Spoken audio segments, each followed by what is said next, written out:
Working on our intake manifold today. Tapping a couple of 1/8 inch NPT fittings. I previously had my map sensor running off of the brake booster bung off the back of the intake manifold.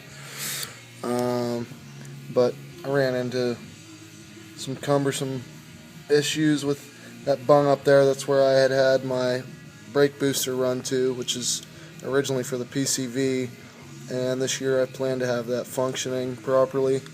So I'm putting in a good boost gauge fitting since I eliminated my fuel pressure solenoid, the stock fuel pressure solenoid, and it's kind of a pain in the neck because, as you can see, when the intake manifold's mated against the head, that's what it looks like. And you can see my tap, it's almost level once it's on the car, because the head's tilted a little bit forward, the engine's tilted slightly forward.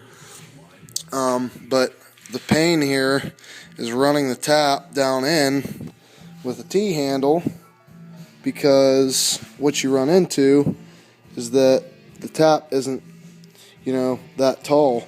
So when you're turning, the handle's hitting the intake manifold. So kind of pulling a sketchy move here using a set of trusty vice grips. The first one, as you can see, I was successful, but I'm really taking my time here trying to keep it as steady as possible. Why I have these so close to my brake booster is because on this car I have a what the hell is it? My fan relay and my map sensor mounted onto a little bit of bracketry that I have mounted on the back of the firewall.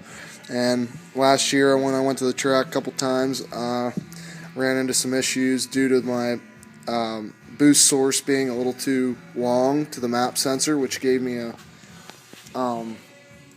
false reading. And when I ran it to this brake booster hose here, it eliminated the problem. So it definitely made a huge difference. But like I said, I'm using my vice grips, and it's a real pain in the neck. And set my phone up here so you can see how I'm yelling. I'm only getting about, I'd say, a half a turn out of this. This one I got it in. I mean, the pain is getting it started. And once you go, you kind of want to keep it lubed up with some WD-40 or Sterret lubricant, or whatever your choice is. Try and keep the hole clean. I'm using my shop vac.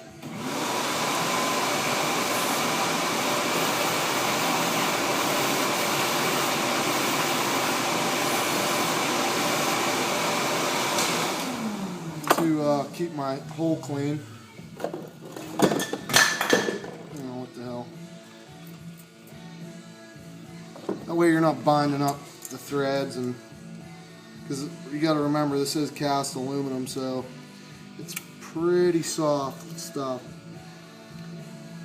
When you run, if anybody ever has to do this, which I'm doing it because I'm kind of on a budget, but I'm also doing it because the stock 1G intake manifold is pretty stout.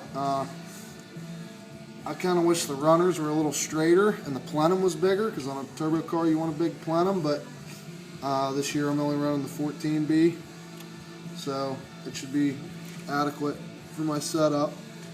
But the ports on these runners create a lot of velocity. They're pretty high velocity runners, so they work pretty well.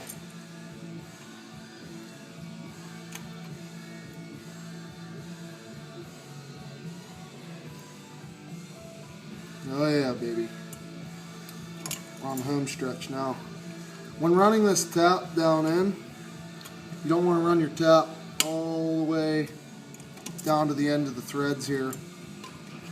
You want to run it to about 3/4 of the way, because that's where the meat of your threading is. Back it out. I like to, I'll go a little bit further here, and then I'll start to back out the tap, a little bit, like each turn I'll go back and retrace my threads.